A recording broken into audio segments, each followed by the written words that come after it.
Good afternoon and welcome to this super exciting event in the EV Summit online series in partnership with EY, entitled How Do We Deliver a Decarbonised International Aerospace Sector? My name is Aid Thomas and I'm the founder of the EV Summit and the presenter for this afternoon's event. Typically, the EV Summit has had a strong focus on electric vehicles in road transport. But today we are doing some blue sky thinking, very literally, as we take to the air looking at sustainability and aviation. Aviation is an essential piece in the decarbonisation puzzle, contributing 12% of CO2 emissions produced by transport and 2% of all human-produced carbon emissions. But decarbonising the aerospace sector has been a notoriously tricky nut to crack. Some argue the technologies and the solutions are currently not there. The size, scale, and technology needed to create Jet Zero presents huge challenges. As the world slowly reopens and returns to pre-pandemic levels of travel, it's essential that we overcome those challenges and roll out solutions across the industry at scale. Clearly, in order to reach net zero, we have to reach Jet Zero.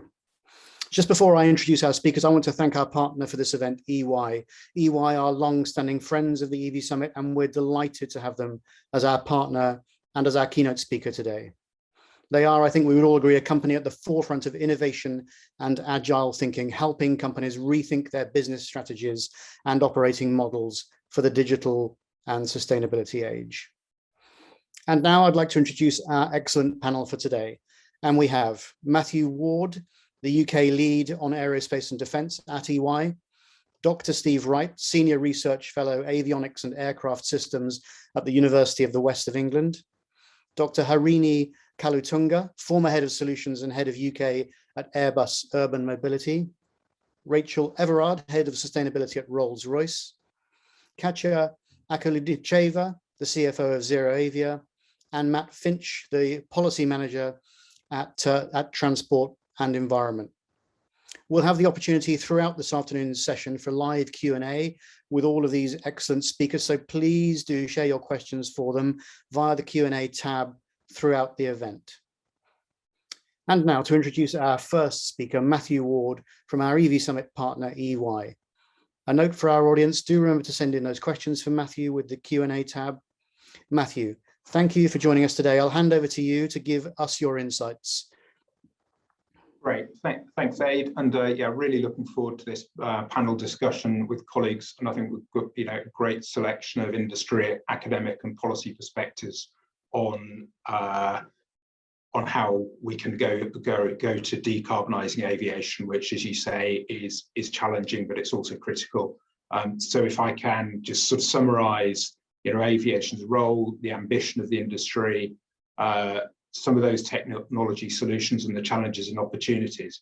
And I think just to start, I'd say, despite COVID and the impact it's had on society and on the aviation aerospace industry, aviation is going to play a vital role connecting people. We expect this will return.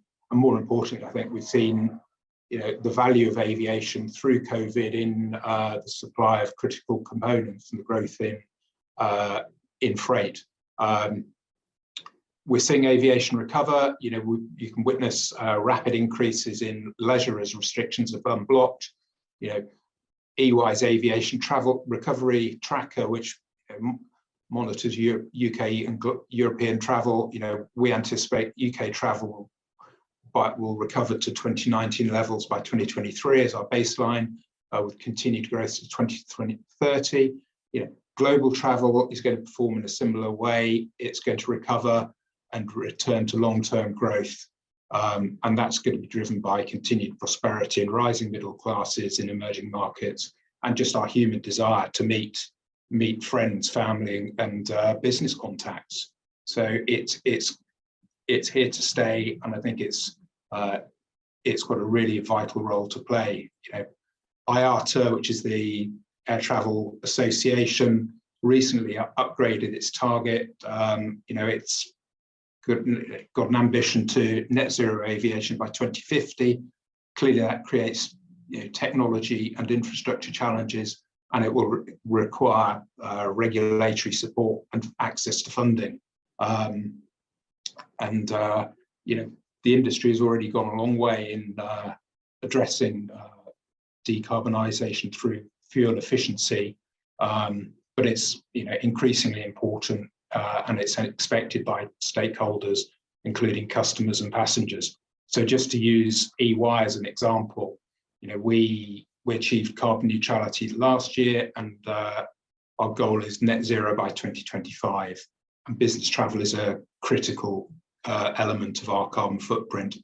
And we, as an example, we're going to focus on engaging with our travel providers on their approach to decarbonising travel.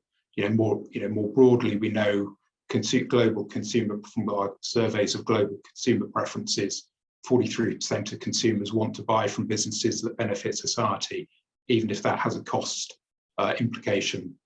So if I just sort of move from there into some of the technology solutions, the engine OEMs and the airframers, the Airbus, Boeings, have got clear strategies for achieving net zero. And I think those broadly are two elements. One is improving the current technology, whether that's the benefit that we're already seeing and will continue to see from more fuel efficient engines, continued improvement in aerodynamics, some of the wing technology that's being developed at the moment, and then focus on air traffic management efficiencies. Additionally, as older aircraft are replaced with newer and more fuel efficient aircraft, this will significantly reduce growth in emissions, notwithstanding increases in air travel. But I think these are only part of the solution, and sort of new fuel sources and the technologies to enable those will be required to achieve net zero.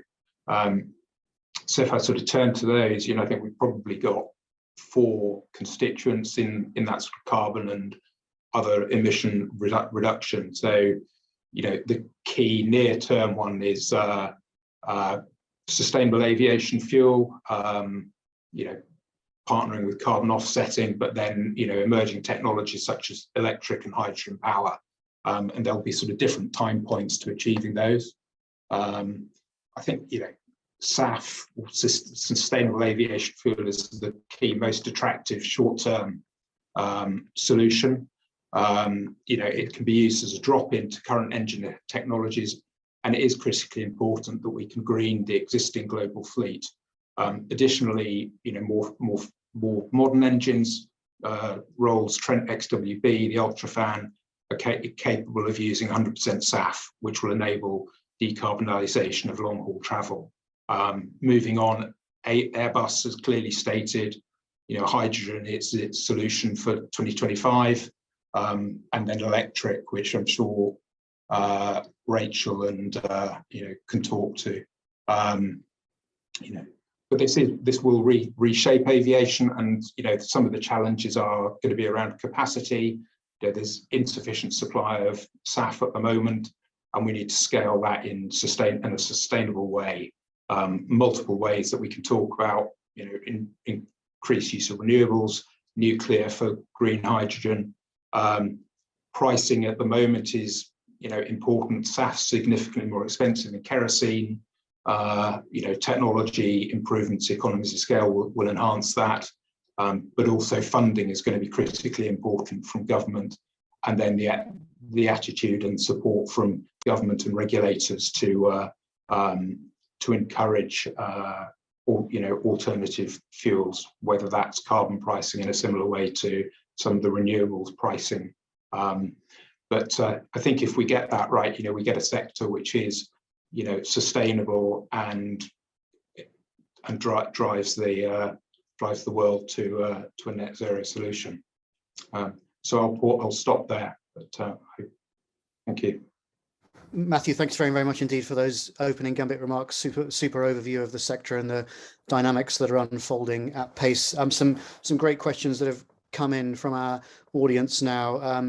One on investment and one on regulation. Obviously, these two being very closely aligned with each other. So the first question on regulation from Dale Harrison is: what are the current regulations with regards to biofuels on commercial flights, or are there any at all?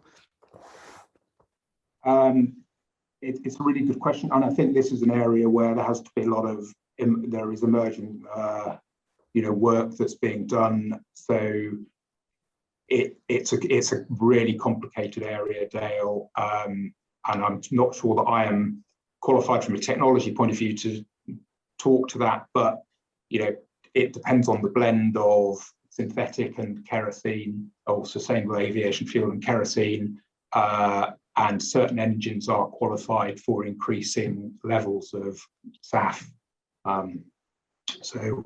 So it does depend. I think the blend will increase as you get a natural increase in the number of newer engines on newer aircraft, which will be able to use higher levels of SAF. Very good, thanks. And now a question on investment in sustainable aviation. Do you think there is enough investment in sustainable aviation, or could more be done to boost this? I suppose there's always more that could be done, but what are your thoughts on that? I think there is an increasing amount. I think you've seen, if I talk to the urban air mobility market as a really good example where aviation can create a greener, more sustainable city, there's been a huge amount of capital deployed into some of the developers of urban air mobility solutions.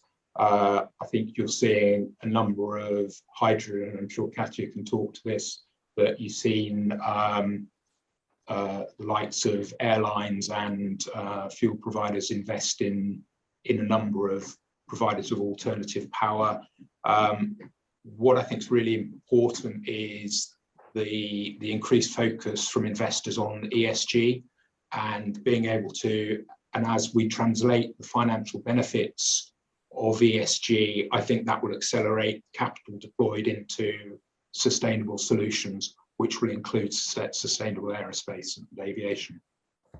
Very good. One more question, because we have 6 speakers today, so we'll keep the questions down to just maybe 2 or 3 per speaker. But I know the sustainability community has an issue around the use of biofuels with the consequential potential for biodiversity loss with the increased agricultural inputs there.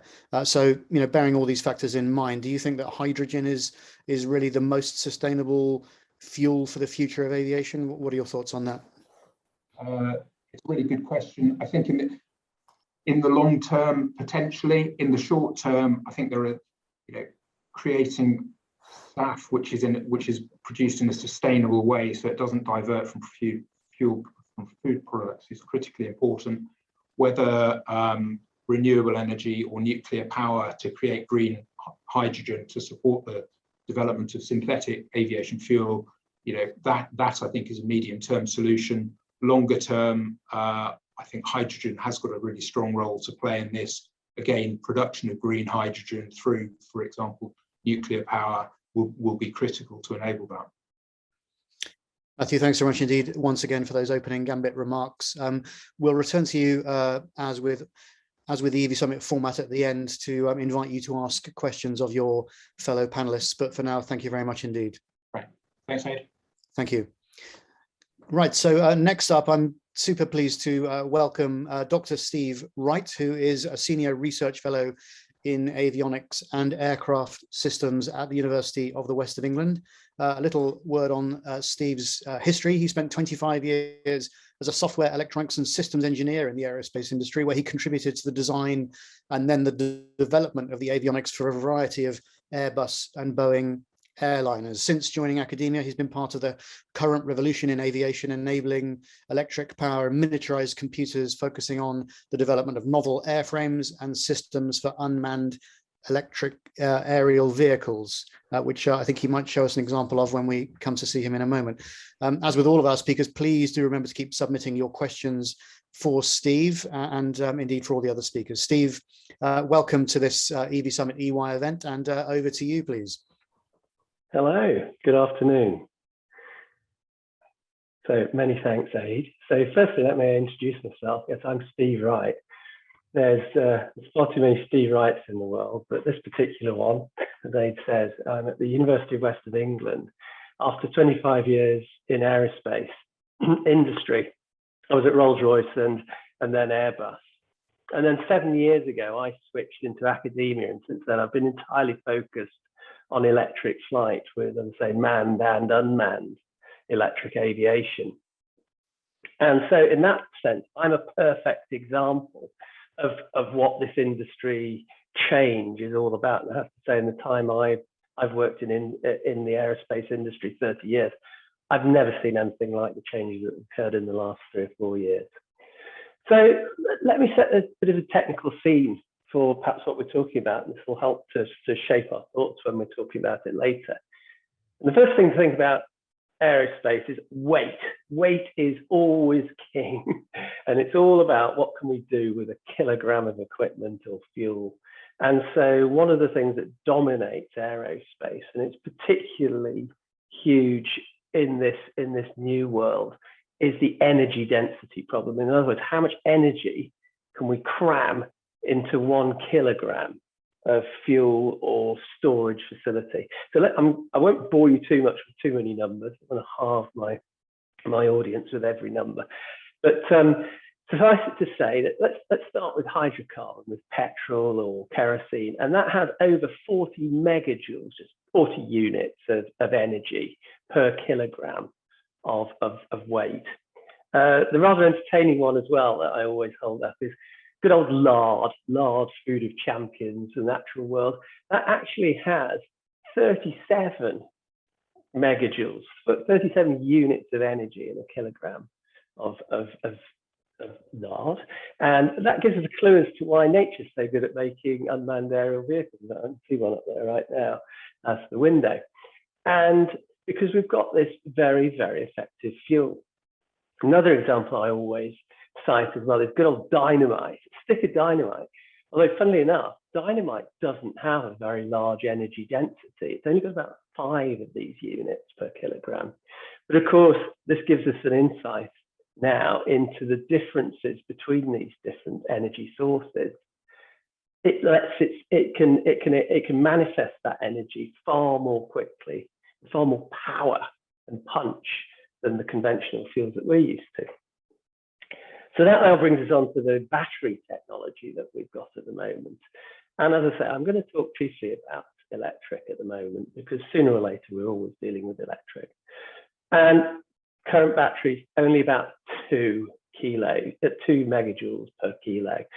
So that's mitigated a bit because the sort of powertrains we can use with electric flight are more efficient, roughly double, but that still leaves us about 10 times further away from the energy densities that we can achieve with hydrocarbons. So as an engineer, I'm always acutely aware that for the last 150 years, we've been absolutely spoilt rotten by this incredible energy source that we've had so freely available.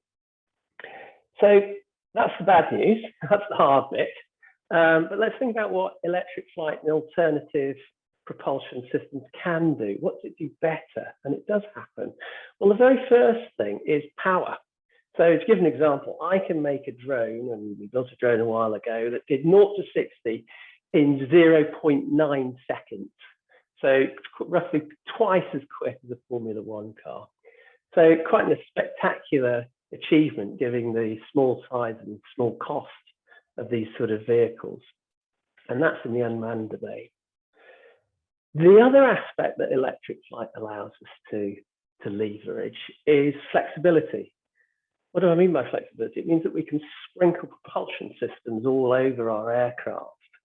We can arrange the propulsion systems in ways that we just couldn't imagine before with conventional aerospace. Back when I worked at Rolls-Royce, engines were getting bigger and bigger and bigger, and for very good reasons. The physics demanded it. But we can downscale again. We can scale that back. Now, I was talking to Aid, and as he mentioned, I don't know if this is a world first or something of trying to do a drone demo during an online conference. Let's see how far we get. It's either that or it's going to be a world first for a whole new kind of industrial accident. Whoa! How about that? So, what's going on there? That is electric flight in its purest form. And it's also demonstrating the extraordinary technologies that exist around electric flight in order to make it possible. So in other words, a whole series of technologies stitched together by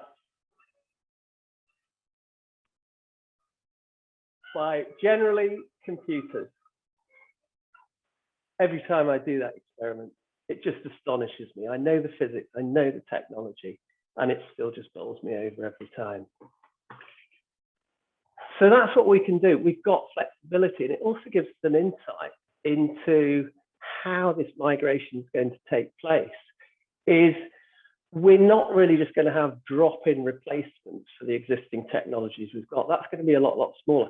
So at the moment, electric propulsion and hydrogen propulsion is rolling out relatively quickly to small aircraft, regional aircraft, and even down to the point where it's creating a whole new class of aircraft before, these flying taxis that we're all hearing about that didn't exist at all before. And that's really statement about the incredible flexibility that didn't exist before in propulsion systems. The issue goes, how do we scale it in the opposite direction? So I hope the technological miracle does occur, but I'm not expecting an electric transatlantic passenger plane until about 2050. I hope I'm wrong. And I do hope that people here can work towards proving me wrong. I also want to point out that aerospace is a huge subject with so many different parts, and we're not going to eat this problem in one sitting. If we could, if it was easy, we'd have done it already. So to sum up, electric and alternative propulsion systems is different. It's got a whole set of specific problems and also opportunities. So I suppose as a scientist and engineer, I'm always aware that most of the time we make progress where we can rather than where we'd like to. And science doesn't always take the shortest route to the answers we'd seek and look out for. And sometimes we just have to take the long way round to gain the wisdom that we need. But I think that we can and must get there in the end. And so with that, many thanks. And I'd be very happy to answer any questions that those thoughts raise. Thank you. Steve, very many thanks for that. And of course, thank you for delivering probably the most shareable social media moment in the EV Summit's short 4.5-year history. So thanks very much indeed for that. There is a question about electric drones, which I'll come on to. But first of all, we have a question in from arguably one of the leading commentators in the sustainable aviation sector, Paul Pereira. I'm not sure if you know Paul, but he's very active on LinkedIn. Very much so. It's quite a technical question, slightly above my pay grade. Yep. I'll pose this one to you. When we consider hydrogen mass fraction, the amount of hydrogen for the tank weight, including hydrogen, what is the expectation for aerospace given the weight challenge you described? Yep. He says kerosene is at about 95%. Yep. So yeah, please take that one away. Well, the energy density of hydrogen, I can't remember if it's slightly better or slightly worse than hydrocarbon. I think it's slightly lower, but that's not the problem, in my opinion. I'm a sort of reluctant skeptic about hydrogen. The issue is not one of fuel and energy densities, in my view, but one of systems and management systems that we're going to need in order to manage the hydrogen on board the aircraft. There's a simple case of the actual storage methods themselves, how on earth to get the weight out of those. But then the point also expands to how do we actually monitor and feed that hydrogen in? So I suspect the point stretches to both direct combustion of hydrogen in a turbine, and also the other holy grail of electric flight, which is hydrogen fuel cells. And I thought, oh, great, hydrogen fuel cells. Let's look into what it was. And I realized that there's no such thing as a pure hydrogen fuel cell system. It's essentially always going to be driving a hybrid system, driving into a battery-based system as well. So the worry I have about hydrogen, Paul, is complexity. Complexity and also the old enemy as well as weight as well. So at the moment, I'll be honest, I'm a bit of a reluctant skeptic, but again, prove me wrong, please do. Well, let's hope necessity is the mother of invention, as it has so often been in the history of engineering and science. A question in here from Paul Roberts. He asks, lots of solid state batteries in development for EVs in road transport, but surely aviation is a more relevant market. Is anyone looking into this? Really interesting question, that, about battery, because this is actually more of a problem coming up pipeline for us in the aerospace industry, because up till now in aerospace and electric flight, we've kind of gleefully inherited this amazing legacy that's been brought to us by the automotive industry. The automotive has been throwing these astronomical amounts of money at improving cells for automotive. Trouble is, we're coming to a crossroads soon, and we're going to get to the point where, I don't know about you, but as soon as I can buy an electric car that can do 300 miles before a recharge, I'll then be starting to look to cost. And so we're probably going to come to a crossroads there as the automotive industry switches to reducing cost in battery technologies and ease of integration into the vehicles themselves. While at aerospace, as I say, weight is king, and we need to go a lot further down that weight reduction pathway as well. So we're going to have a big problem, but we are already seeing glimpses of people attempting to integrate battery technology into the airframe itself, just in the same way that modern airliners at the moment, the wings themselves are the fuel tanks of the aircraft. I speak from experience. I used to work on that bit for Airbus. And so we've ridden this very, very easy wave so far. But this weight reduction problem and the chemistries that we're going to have to invent in order to go further down that road to achieve these requirements, they're going to be aerospace specific. Very good, Steve. So in aerospace, weight is king. In online events, timing and the clock is king, and we're running a little over. So I'd love to ask you that question about drones, but maybe we could hold that one in reserve for the discussion at the end. So look forward to seeing you again to ask questions of your fellow panelists. Thank you very much, Steve. So next up, I am delighted to welcome Harini Kulatunga. Harini is the former head of solutions and head of UK for Airbus Urban Mobility. In her role at Airbus, Harini steered the development of urban air mobility customer solutions to meet market requirements. Harini has a strong scientific research background and previously worked as Chief Technology Officer at BP. Harini, I'm so pleased you could join us today. Once again, please do send in your questions for Harini and indeed our other online EV Summit EY guests via the Q&A tab. Harini, I'll hand over to you now. Thank you, Eb. Just a small correction. I wasn't the Chief Technology Officer of BP. I was working in his team during my time in BP. So the future of aviation is driven in several key areas, and the most exciting and game-changing for the industry is in urban mobility.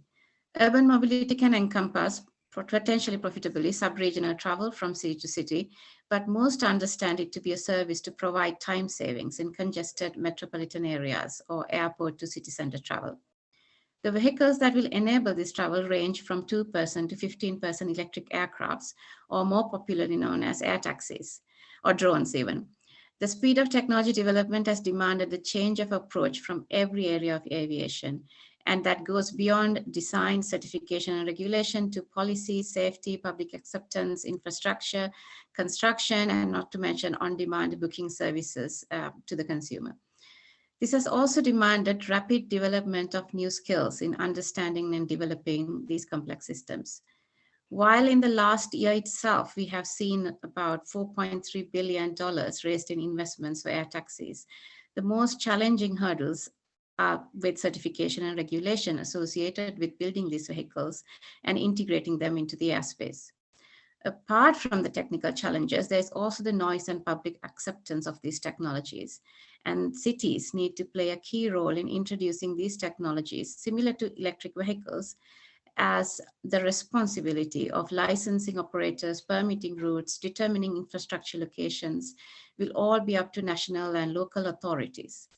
Therefore, an UAM or unmanned air mobility requires an ecosystem approach to ensure that all the stakeholders involved in bringing about a commercial service are collaborating and working together at an early stage of introducing this new technology and setting standards for operations in the future.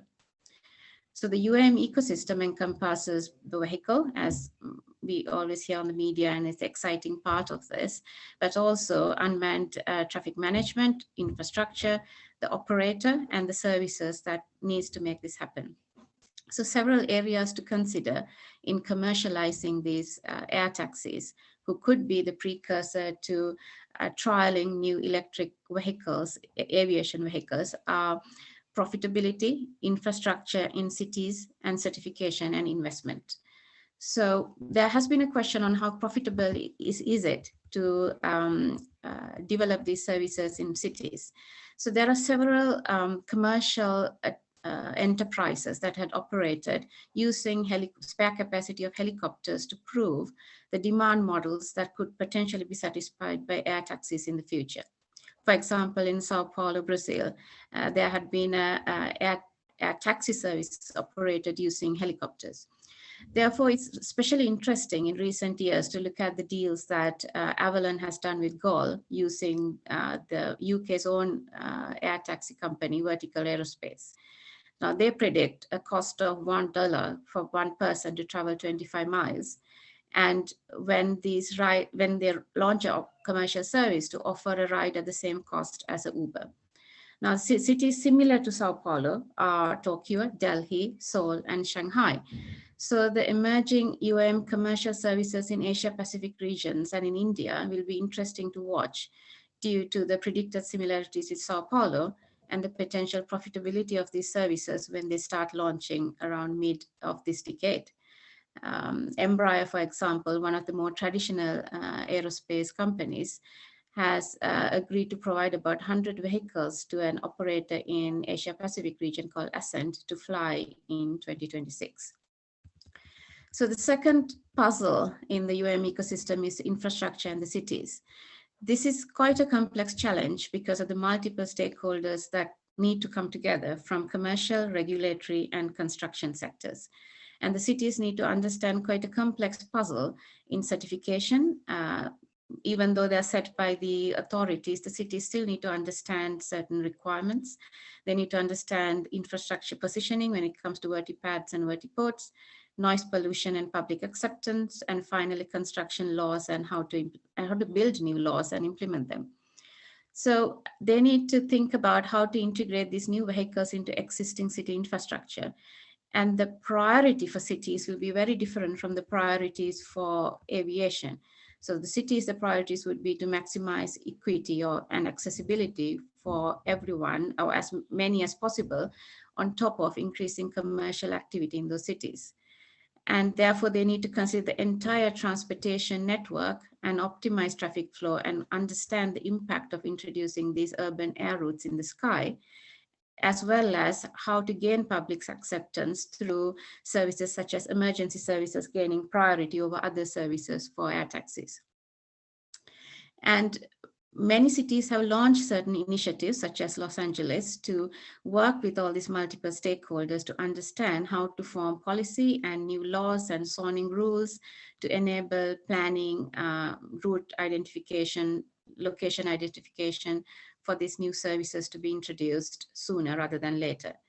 And OEMs such as Archer, Hyundai, Volocopter, and Joby are working quite closely with these city-based initiatives to support cities to introduce these services. So the ecosystem approach is quite important in order to bring this electric aviation vehicle into service and to use.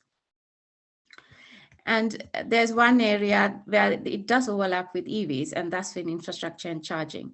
There is a lot that the aviation industry would adopt from sustainable energy sources as developed from the automotive sector, as Steve Wright mentioned. but there is additional complexities to adapt it to aviation and provide profitability, because the number of vehicles that would be flying might be much less than number of automobiles on the road.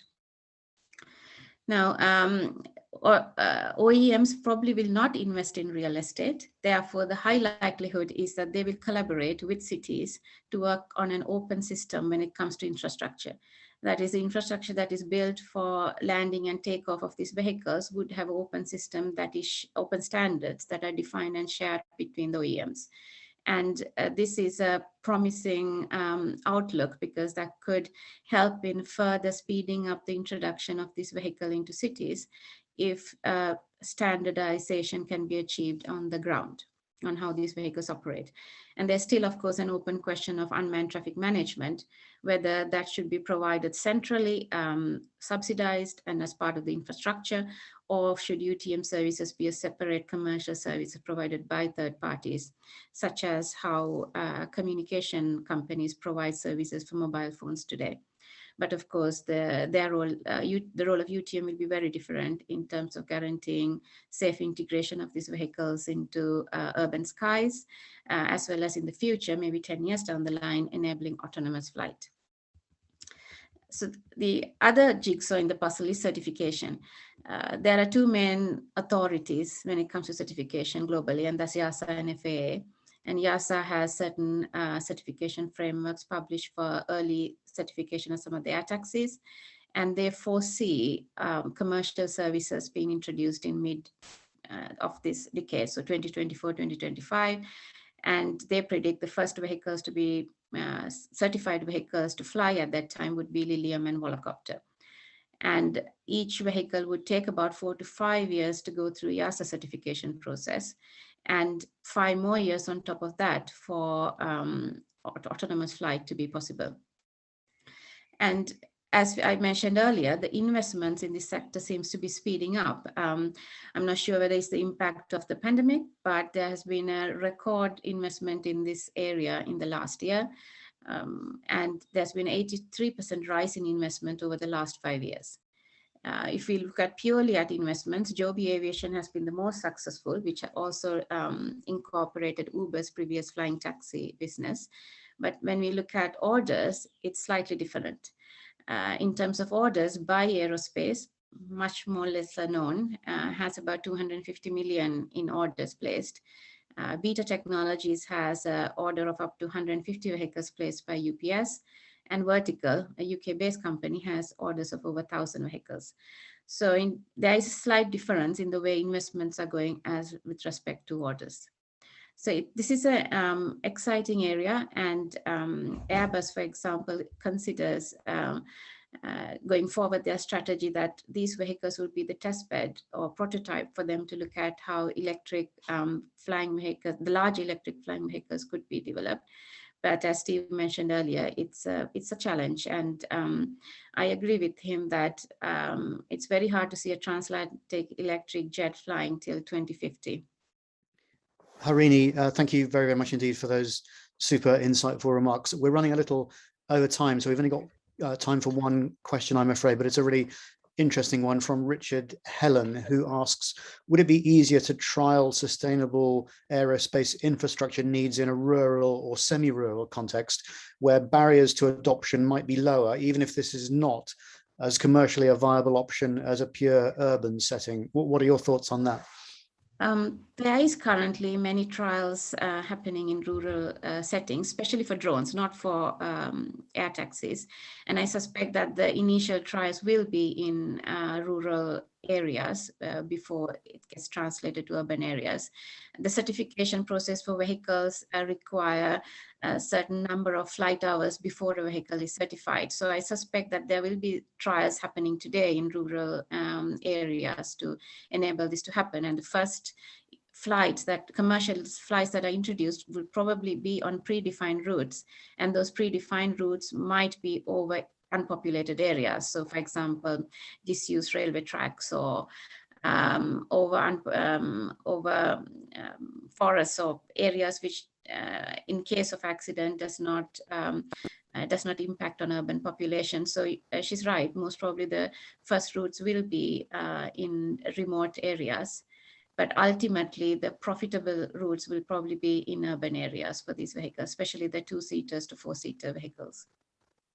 Harini, thank you very much indeed for your excellent contribution. We look forward to meeting you again at the end of the event to ask questions of your fellow panelists. But moving on now, and I'm super pleased to say that our next speaker is Rachael Everard, the head of sustainability at Rolls-Royce. Rachael is an experienced sustainability leader with responsibility for the development and the execution of group-wide sustainability and decarbonisation strategies, including target setting, implementation and reporting, leading on Rolls-Royce's engagement on net zero. Thank you so much for joining us today, Rachael. And before we hand over to Rachael, once again, if you have questions for Rachael or our other panelists, please do post them into the Q&A tab below. Rachael, over to you. Thanks, Aid, and thanks. It's a real pleasure to be here with you today. I want to talk briefly around Rolls-Royce's decarbonisation strategy. I'll keep it, as I say, brief and allow plenty of time, hopefully, for questions.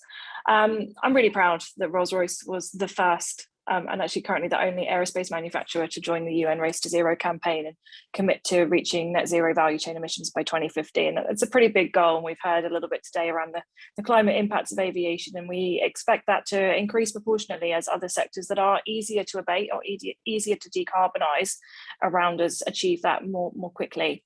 In terms of our decarbonisation strategy for aviation, we're probably best known for wide body engines. So if you've been on a transatlantic flight, for example, the chances are it was a Rolls-Royce powered airplane that you were on. But our strategy is really three-pronged.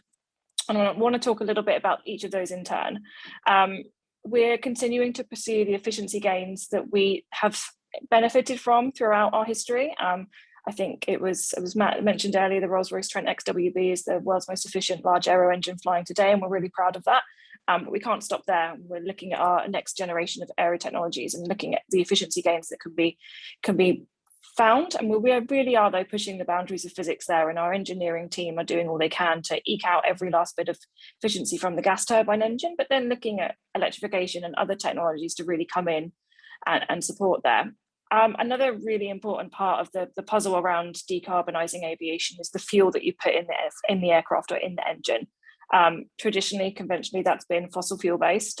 Jet A as we know it today, and we heard a little bit about the energy properties of that. And what we need to do is find a way to replicate that in a way that doesn't have the same carbon impact. We're looking at sustainable aviation fuels, SAFs, as they're known in the industry, that have a significantly lower life cycle CO2 than conventional fossil fuel based. Today,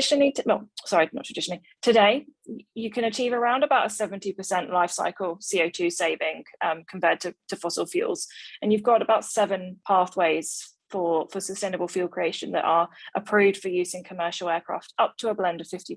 So you can use a 50% SAF with a 50% fossil fuel. We're advocating that limit is lifted to allow for 100% SAF use. We're also looking at the different routes that you create these fuels and trying to unlock different opportunities, working a lot on testing in our own engines to prove the compatibility and prove that there's no adverse impact on the engine.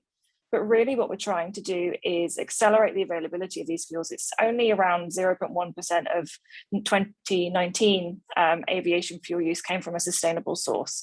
So we obviously really need to increase that. And Rolls-Royce, as I said, as a member of the Race to Zero, is behind the 10% breakthrough goal that's been identified, so that by 2030, 10% of flights should be conducted on a SAF. But we're proving that the technology, it's not a technology barrier. Our engines are running on 100% SAF on ground testing, and will very shortly be flight testing 100% SAF, which is very exciting. The challenge is in economics. But this is the EV summit. And the really exciting technology, I think, is in the destructive markets. And we've heard quite a lot about that today. And Rolls-Royce, although we're known for the wide body, is looking at this and actively involved in the electrification of aviation and other technologies such as hydrogen. And I just want to talk really quickly about a couple of the projects that we have. My particular favourite is our Excel project, which we are attempting to break the world speed record for an all-electric flight in coming weeks, hopefully, if the British weather behaves. But through that, we've created the world's most energy-dense battery in an aircraft. It's around 500 horsepower, and we're hoping to go at 300 miles an hour plus. And what that technology is proving is the availability or the capability and skills that we need in electrifying aviation. And although that's a single-seater kind of almost gimmick plane, we are actually building a supply chain. We're building capabilities and competencies, and we're proving them on a global stage, and that's really exciting. And I think as we look ahead to climate policy over the next couple of weeks in particular, proving the aviation industry is ready to take on the challenge, it's actively pursuing decarbonisation, is really exciting. And then we've heard a lot about UAM and those parts of the market where we're actually able to envision a whole new way of thinking about transport and thinking about how we get from A to B. And I think that's really exciting. And one of the comments just on the previous Q&A was around kind of the where. I think particularly for us here in the UK, there's obvious opportunities where markets will be perhaps first to electrify. We look at sort of the Scottish Islands now to Hebrides. We're working on a project there. We're also looking at the Norwegian market, where aviation really is unlocking opportunities for communities in remote parts of northern Norway, for example. And instead of a half a day ferry ride across a fjord and around a mountain, you can actually fly there within 40 minutes. And what we need to find is a way to do that without the carbon impact that we have today. And that's really exciting, and it's definitely driving Rolls-Royce's future. Rachael, thank you very, very much indeed. Super interesting to hear about Rolls-Royce's plans, and thanks very much indeed for that engaging presentation. As Paul Pereira is such a noted commentator in the space, unusually I'll ask a second question from Paul, and it's a good one. His question is, it seems hydrogen seems to be the best option as confirmed by your colleagues who joined Fly Zero. What is Rolls-Royce's current roadmap on hydrogen in aviation? Great question. I think there's no single solution, and that's very obvious. We're going to need a whole raft of different technology levers that we can pull. Hydrogen, I think, is one of them, and there is a place for that in the market, particularly at the smaller scale. We heard before from Steve around some of the challenges that are to be overcome, and I think Rolls-Royce would kind of echo some of those. It's a technology that we're pursuing, but I certainly don't think it's a silver bullet. Very good. So the next question is a question on technology transfer. So that question is, obviously the Spirit of Innovation project is a super exciting project. What are your technology transfer takeaways from that project? Yeah, it's a great question. I talked about it as a gimmick, and it's absolutely not. There's real commercial viability there, and we are looking at how the technology can be transferred into particularly the very small scale of the market. Think about military applications in particular, where you want rapid, fast, and you're not maybe going like long haul flights. There's a lot that we can learn from the project itself, and we're looking at things like RAF trainer aircraft, the Red Arrows at the moment. Potentially they could be electric in the near future. So definitely a lot of application for that. Rachael, thank you very, very much indeed for now. We are running a little over time, so I'll stick to the two questions, but really looking forward to seeing you come back and join your fellow panelists to ask them some questions. So thanks very much indeed for now. Right, next up, I'm delighted to say we have Katya Akulinicheva, the CFO for ZeroAvia. ZeroAvia are one of the really exciting sustainable startups in the aviation sector. And they've created a zero-emission hydrogen powertrain that delivers 300 to 500 miles of zero-emissions flight. The company is aiming for its first commercial offering in 2024. As ever, don't forget to keep sending in your questions for Katya in the Q&A tab on Zoom now. Katya, really pleased to have you on this EY EV Summit online series event, and handing over to you now for your presentation. Thank you very much indeed. Thanks very much, and we're happy to be here. So going after all these amazing speakers, I don't have too much to add on sort of framing the overall problem. I think that has been covered very well, and the landscape that we fit within as well. I think hopefully you have a better sense of now. We fully agree that there's no silver bullet solution, and we very much agree that airlines need to adopt a portfolio approach, airlines and other operators, depending on what type of aircraft they operate, the timelines that they have in mind. And I guess ultimately also the level of risk that they're able to take. So as ZeroAvia, we fit within the new technology bucket. So we are working on hydrogen electric propulsion. So we're still a young company. We were set up about 4 years ago, initially in California, but have since also expanded very significantly here in the UK, where I'm based. And we started off as a mission-driven company. So we were not in our early days focused on hydrogen, but rather we asked the question of how can we, starting from a blank sheet as we were, how can we offer a solution that can scale to the rest of the sector and be practical and near term.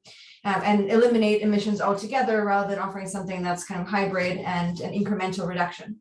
And so having reviewed all the different solutions that were out there at the time, this was about 4 years ago, we concluded that hydrogen, despite the challenges that were pointed out earlier in the other talks, has the highest potential to scale to not only the short haul, but also longer haul applications.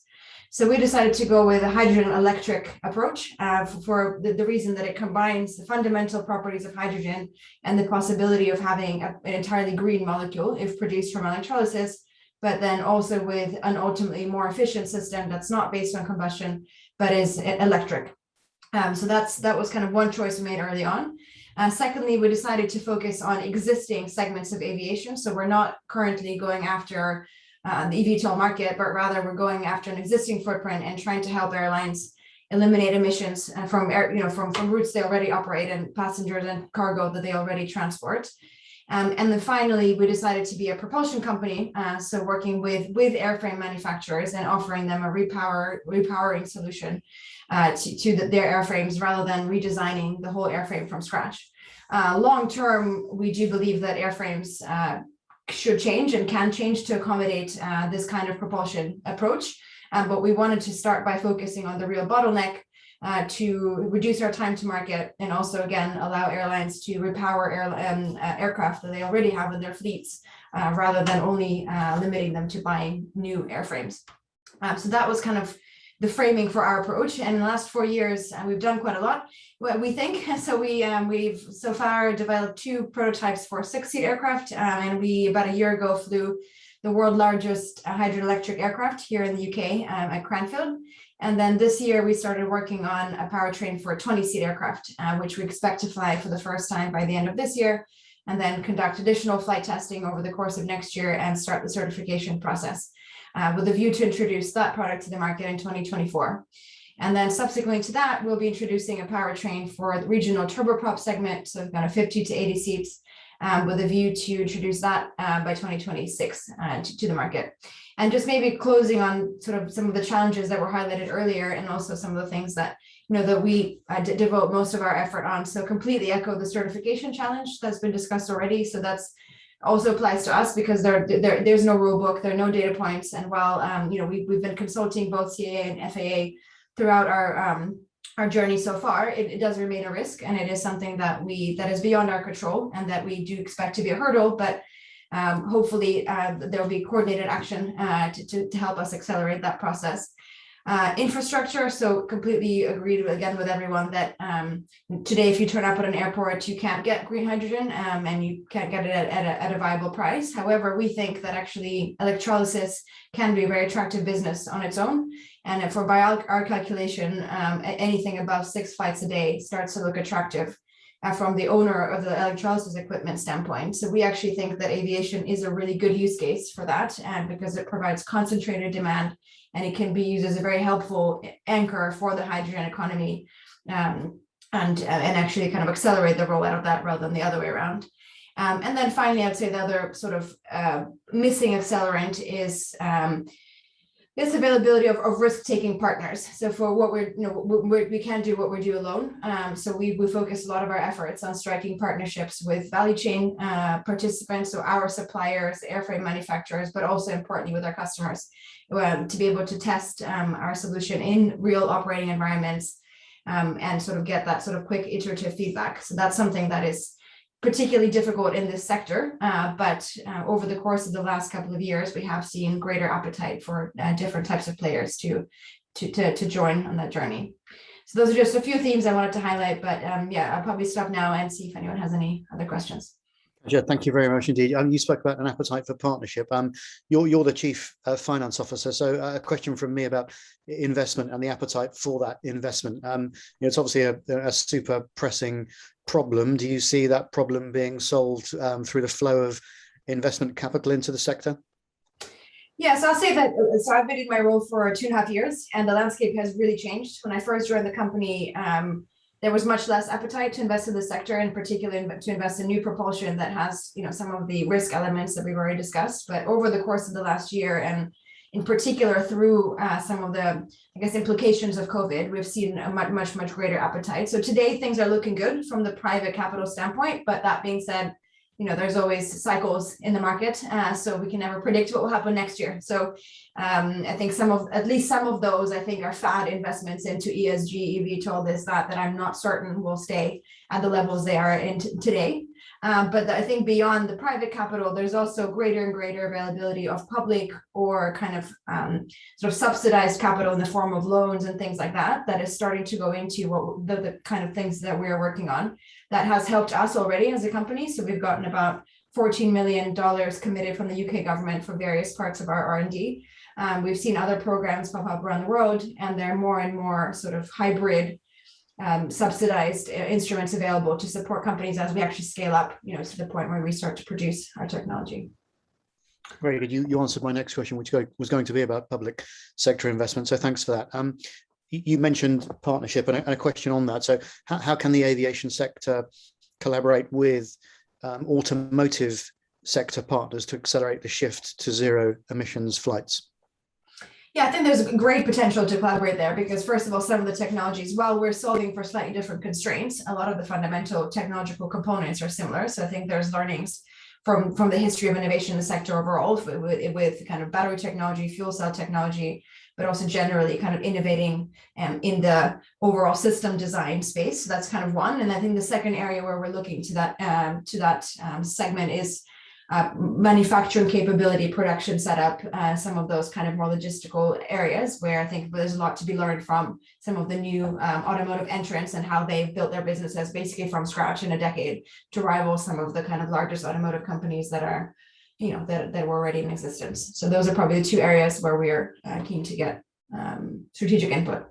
Are there any specific automotive partners that you're talking to that you can tell us about?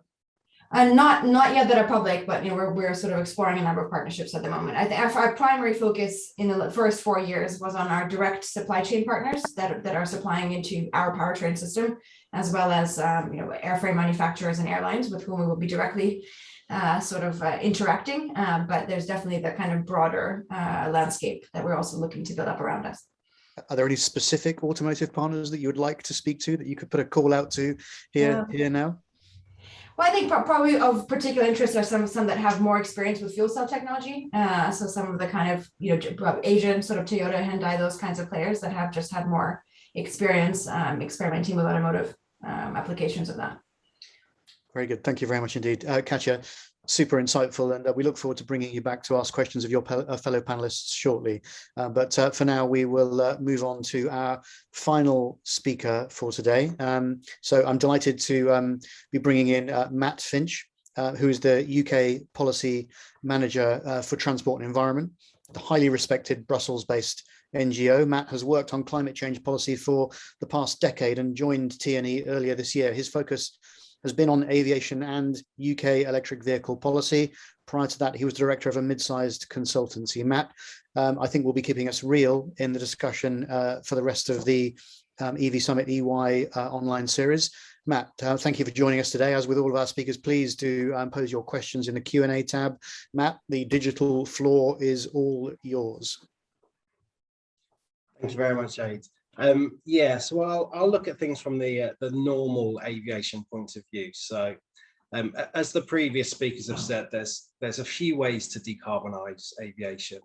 Sustainable aviation fuel, zero emission aircraft and better efficiencies are very good things that we should do. There's also flying less, which no one from the industry mentions. Flying less actually has the most bang for its buck from an environmental point of view. It doesn't just save carbon, but it also saves the non-CO2 emissions, which over a 100-year period, non-CO2 emissions have 3 times the climate impact of carbon dioxide, and is never discussed. We do need to start discussing that more.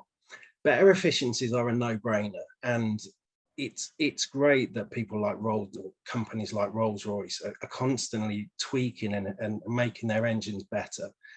The problem is the average plane lasts for 20 to 40 years. And so it takes time for new planes to work through the fleet. And as the fleet the global fleet is expanding, we're gradually putting more and more carbon into the air, or we were up until the pandemic. Zero emission aircraft really are the panacea. We want these. We absolutely should be throwing everything at them. And the worldwide market for them is potentially huge. So 45% of flights are under 500 miles globally. There's about 9,000 aircraft that seat less than 100 people. UBS, the investment bank, thinks the market could be worth £178 billion. So huge, and Katya will have a big smile on her face right now. But, and there's a big but here, the share of European emissions that correspond to planes of less than 80 people flying less than 1,000 kilometers, i.e. where we expect zero emission aircraft to be in 20, 25 years, is only 2.3%. Most of the emissions problem from aviation comes from long haul flights. And so the only way to tackle that is via sustainable aviation fuel. Now, two big problems with SAF. Firstly, obviously, it costs a lot more than fossil kerosene. Secondly, the industry right now is tiny. As mentioned by a previous speaker, it's 0.1% by volume. So supply chains don't exist. Production facilities just don't exist. We couldn't suddenly turn on the taps and have lots of SAF tomorrow. The question, therefore, for policymakers is, how do we increase the amount of SAF that's being supplied into the mix far more rapidly than the industry was doing? So UK and Europe, the UK and the European Commission have settled on proposing a mandate. And that's where suppliers have to supply increasing volumes of SAF over the years, ultimately getting to quite a high level in 2050. There's two types of SAF. So the first is waste-based SAF. There's a problem with this. There's always a problem. And it's constrained by the amount of waste we produce. The second type is e-kerosene, and e-kerosene is where you make the fuel using green hydrogen and captured carbon. But to do that, and to do that environmentally, you need zero carbon electricity, and you need huge amounts. So my NGO, Transport and Environment, calculated the numbers, and in 2050, we'd need about 103 terawatt hours. For context, that's about a third of all electricity use in the UK. So it's something that we might be able to do if we really went for it now, but realistically, how do we reduce the amount of zero carbon electricity needed? And then you start going back up the chain. How do you increase the demand for zero emission aircraft? Well, that's actually quite easy.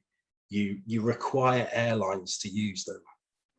At some point in the future, we would like to see some form of zero emission miles flown mandate, which is where governments would require airlines to fly certain routes not using fossil fuels. Then you have to look at efficiencies again. I mentioned the problem of planes and some planes lasting for 40 years. You're going to have to start requiring airlines to scrap their planes earlier. Big knock-on effects there, with CFOs will be jumping up and down at me saying that, but it's the only way to do it, to get these efficiency gains. Or how do you reduce demand? Lots of ways to actually reduce demand. One such way via taxes. So airlines don't pay fuel duty, which incidentally means that anyone who's ever filled up their car has paid more fuel duty than British Airways. Applying a kerosene tax would correct that social problem, but also make SAF look more attractive. But realistically, if you want UK aviation to get anywhere close to net zero by 2050, you have to start doing a lot of measures, implement a lot of policies, something that we at the moment don't have planned. Back to you, Aid. Matt, thanks very, very much indeed for that. I think if I could paraphrase, your key message is stop the faff on SAF. So I'll go over to some questions from our online audience. The first one of which is, do you think the consensus that sustainable aviation won't be available for the next few decades is accurate? A pretty searching question, that one. Yeah, so the short answer is yeah. For the next decade, certainly not. We just don't have the production facilities to make SAF or the planes in existence. zero emission planes in existence. But after that, you can have a brilliant plane, but an airline has to buy it and fly it. You can have production facilities, but fuel suppliers have to use them, supply the fuel, and the airlines have to buy it. And at the moment, we don't have policies that require airlines to be more sustainable.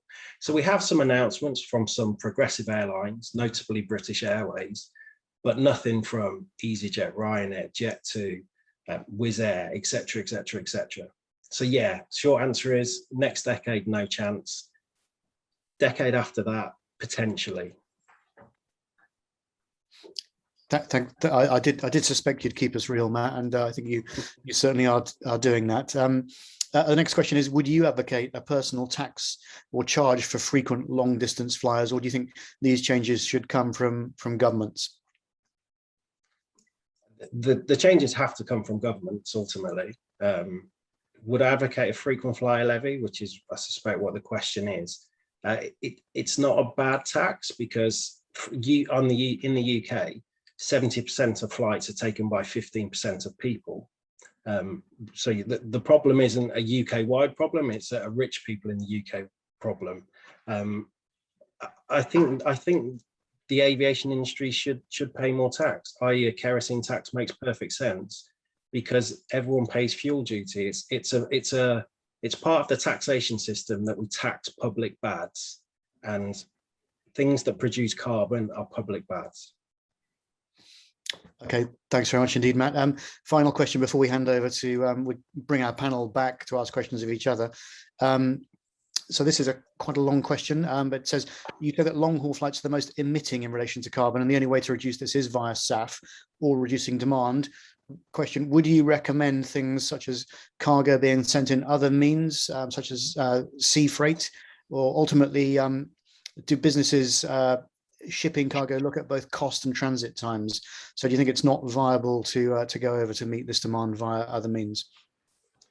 It depends on the cargo, actually. And again, certainly increasing the costs of flying cargo would change the economics of sea versus air.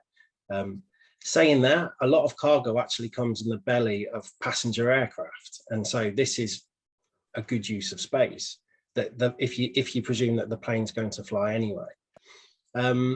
It's a slightly, you'd have to give a nuanced answer to that question, but there's no right or wrong answer. Okay, very, very good. Thanks very much indeed, Matt. And do stick around now because we'll be bringing back all of our other speakers. So I'd like to invite Matt from EY, Rachael from Rolls-Royce, Steve from University of West of England, Katya from ZeroAvia, and Harini back. Thank you very much indeed, everybody.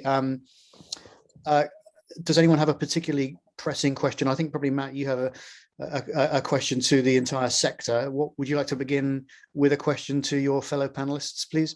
What specific regulations would you get the UK government to put in now, before the end of the year, to decarbonise?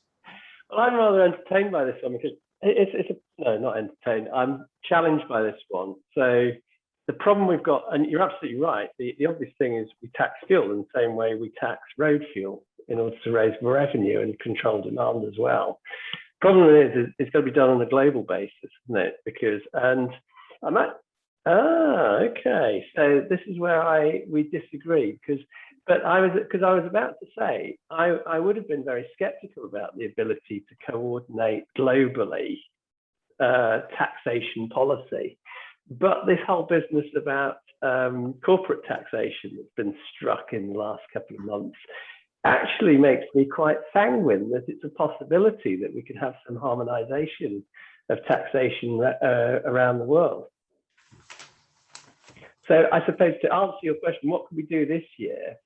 All we could do is commit to kicking off a global discussion. But I do think it needs to take a global discussion because frankly, the airline industry is just so global. People will simply go elsewhere. They'll relocate their airports and whatnot in the same way that online businesses relocate to the most favourable taxation environment. And just to come back on that, Steve saw me shaking my head. So the EU and the UK new air service agreement allows for taxation. So we could tax any fuel going into any plane whose destination is in the EU. And they could do it back to us as well. So realistically, we'll probably both do it at roughly the same time, at roughly the same levels. Matthew, you have your digital hand up. What's your take on this subject? So I think I would agree with Steve actually, that I think this has to be a global solution, and I come back to where there is growth in the air, in aviation globally. UK, Europe, yes, we could be leaders in setting the pace from a sustainable point of view, but the actual growth of aviation is going to take place in the emerging markets, Southeast Asia, China, India. Those are the markets that have to be brought on to encourage the use of sustainable aviation fuel, and the use of alternative technologies. So I think the focus has to be wider than just the UK. So in summary, we can look forward to the joy of tax. Matthew, moving on from taxation and regulation, any questions that have sprung up from listening on to your fellow speakers that you would like to pose? So for me, I think the key thing, and maybe this is one where I think Rachael may have a view, but we're asking an industry which has been severely constrained by cash as a consequence of COVID. There will be increased costs and dual technologies as we move forward, particularly as we move forward with hydrogen or hybrid electric, which will create sort of two strands of MRO, and actually for the likes of Rolls, challenges on capital deployment. So I think there's an interesting issue about prioritization for the industry. Yeah, it's a very valid point. And I think it's no surprise that aviation and aerospace has been particularly hard hit by the pandemic. At the same time, I think the appetite for decarbonising that sector has, if anything, only accelerated. Rolls-Royce itself made its net zero commitment in June 2020. Our share price was the record low, I think, at the time, but still put out that sort of statement. And I think some of what Matt was just talking about, Matt Finch, sorry, actually can help there. I think maybe not necessarily a tax, but a global carbon price could really support some of the technology levers we're trying to pursue, could level out the economics of SAF. But I do think that has to be at a global stage. And I think continued and increased support for technological solutions to decarbonising these hard to abate sectors is really critical. I think we may need to consider the role of aviation, but I think all of us on the call would agree that there are significant socio-economic benefits that aviation brings, and aviation alone, actually, whether that's supporting kind of emerging economies, it's connecting communities, connecting people, the rapid transfer of goods and materials. Actually, that's pretty unique to being able to fly from A to B. And I think that we have to take that into consideration when we're looking at the high carbon impact of aviation. But I do think there are technological solutions to decarbonising it. Let's move. Let's move on. I mean, there has been some skepticism within our questions, and from Matt that technology is going to move fast enough. 2050 is a fairly long way off, and it's already looking like we're going to exceed our 1.5 degree temperature rise above pre-industrial levels. Do you feel, Rachael, from being inside the fantastic technology that Rolls-Royce creates, that technology can move fast enough to decarbonise? Yeah, I mean, fundamentally, we do think we can get to net zero by 2050, and that can be delivered through technology. I think we've talked about some of the different levers that we are pulling, will continue to pull, and I think it's clear that we don't know that there's not going to be one single solution. That's pretty apparent. It's going to be a myriad of different systems, different levers at different ends of the market, whether you're wide body or small aviation in particular. But we do think we can get there, and I think that's really important. But it does require global consensus. It requires continued support for R&D and technological solutions, and it does require, support for the market-based measures, the economic levers that we need to pull to help to make those technological solutions possible. Katya, at ZeroAvia, I mean, obviously you're an exciting new startup in the technology space. What's your sense of how rapidly the technology is developing? I guess, we have our target timelines, which we recognize are quite optimistic, but we think they're sort of on the edge of what's possible. So, we're trying to bring our first product to market in, just looking at what year we're in now, in about 3 years, which is a very short timeline. And we have been going for some years already, but we're not in the kind of decades territory, but fully recognize that that timeline is, based on our assumptions. And also as we scale up to larger larger powertrain systems for larger aircraft, of course, those timelines will become longer. I guess we're a smaller organization, we're more nimble. So in some ways we can move faster, but then in other ways, we also don't have some of the resources, capabilities, and experience that larger organizations have. So there's that balancing act for us. And actually, if it's okay, I wanted to ask a question kind of really around that to some of the other panelists, which was, new products have been introduced in this industry in the past. So are there any kind of learnings from, when big leapfrog moments happened in the industry previously that maybe we could apply now? Like what has worked, what has not worked, and what can we, what can we learn from as we look to make a paradigm shift potentially in the next few decades? I can make a start. I mean, I think Rolls-Royce has had its history of mistakes in the past, and that's no secret. I think this is a very expensive industry to introduce a new product to market. That's not a surprise for anyone. The critical safety components that we deal with, you're taking people and you're flinging them into the air essentially in a piece of metal or composite. That cannot be shortcutted for the right reasons. And I think those are when we look at how we can decarbonize, we do have to consider those processes that we have to go through in the certification piece that we touched upon earlier, and it's all there for the right reason. In terms of kind of lessons learned, I think the key to achieving a decarbonized aviation system is coming together as a system, and it's that collaboration piece. And I think that will require, small and large companies to work together, NGOs and large corporates like myself to have conversations with that and work out a way that we can come together as a system and decarbonize. And I think that's going to be key. Thanks. Harini, would you like to have a go at answering that question? Yes, I mean, maybe in a more optimistic note, I mean, Airbus is a prime, but it's a 50-year-old company. And when it was first created, it was created with state funding to create a competitor in Europe who can build the aircraft and build an independent airline industry in Europe. And they succeeded. So I think we need the industry needs governmental support and funding for research and technology, but it's not impossible. There are few aircrafts in the history of Airbus that defined, it is military related, but military independence of Europe. So we need to, I'm not saying that it's not the same, it's not being militaristic, but we need to follow the same principles that here in Europe we can achieve this technological revolution, and the government should fund it. And playing a bit of a devil's advocate that we need a global policy coming from a developing country, South Asian country, I'm a bit reluctant to say India and China should do it first or they should lead the way. I think Western economies should lead the way and invest, especially on the back of a pandemic, to make promote this revolutionary change in technology, because it's not impossible.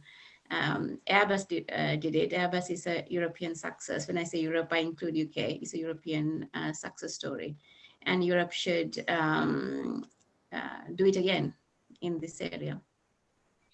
Thanks, Harini. Do you have a question you'd like to ask one of your fellow panelists? I did have a question for Matthew at the beginning. He did say that aviation is going to pick up to 2030 levels. And then Steve said we won't have a electric powered transatlantic jet till 2050. So what is realistic means we have in place to achieve these emission reductions and meeting these targets? What can we practically do up to 2030 till this technology comes in 2050? So I think the short-term solution will be the deployment of SAF and to some extent the use of of true carbon offsets, which I think is a short-term mitigant. But I think I think SAF has to be that near-term solution. I think the other thing I would just like to add, I just wanted to come in on Katya's last question, which I think was really interesting. I think from a paradigm shift point of view, one of the things I'd just like to say is I think as an industry, we just need to be really open. And I think one of the roles that we would like to play is to curate and sort of create the facility for open dialogue and sharing, because I don't think any of us as panelists or the industry as it is currently structured, has the single right answer.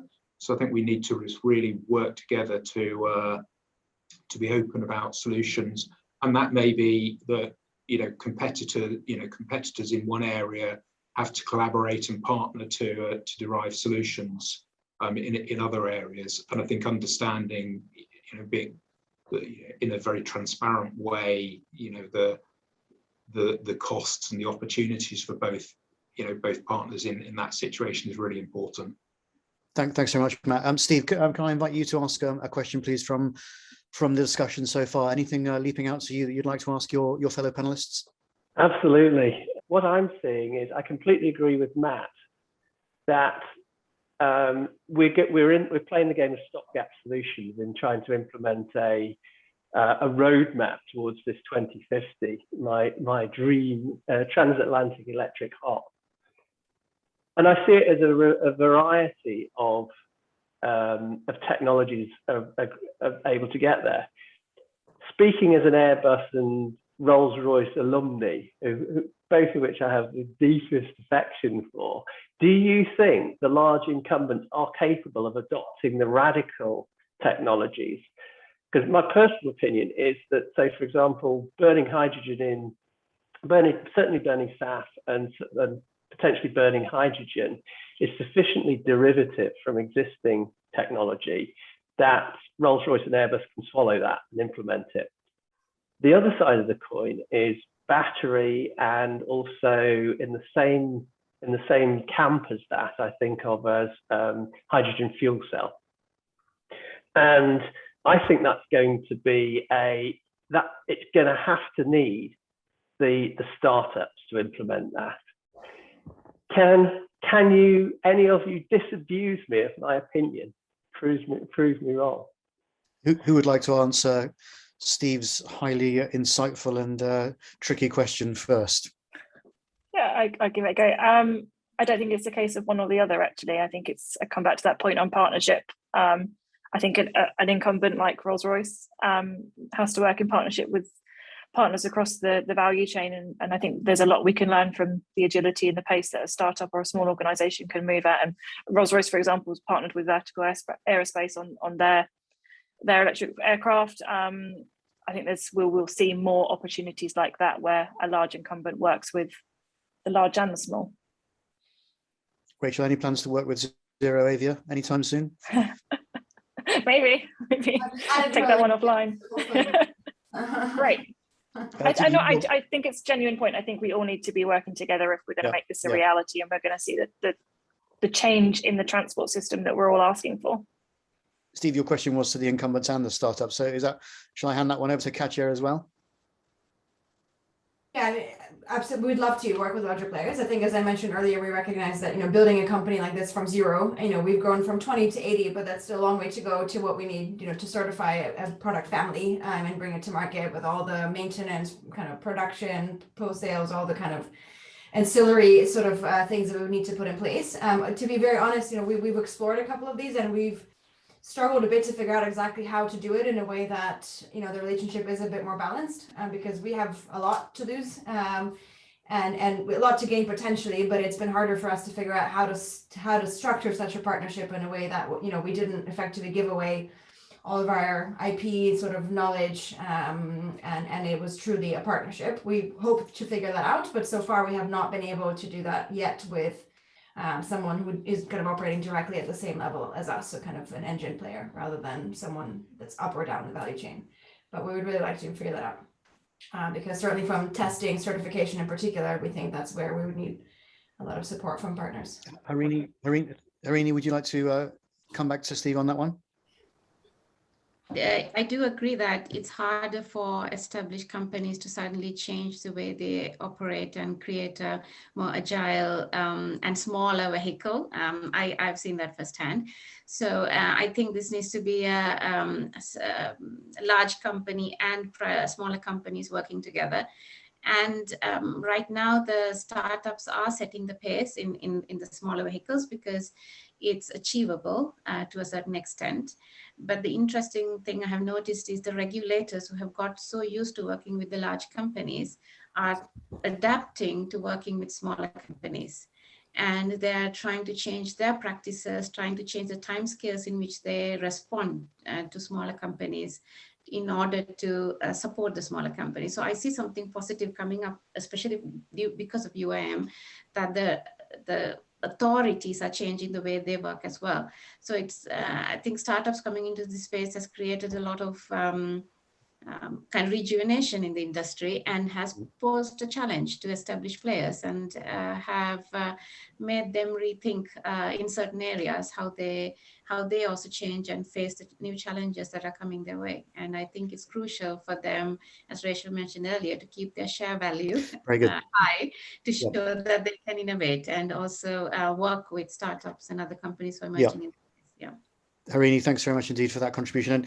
And in sum up, I think I feel the need for speed, not the need for speed in terms of fast aircraft, but the need for speed in terms of sustainable solutions in the sector to perhaps bring forward that 2050 timeline. So thank you very, very much indeed to everybody on our panel. And of course, a huge thank you to EY as our sponsor for this event. So Matt at EY, thank you very much indeed. Rachael from Rolls-Royce, Steve from the University of the West of England, Harini, thank you.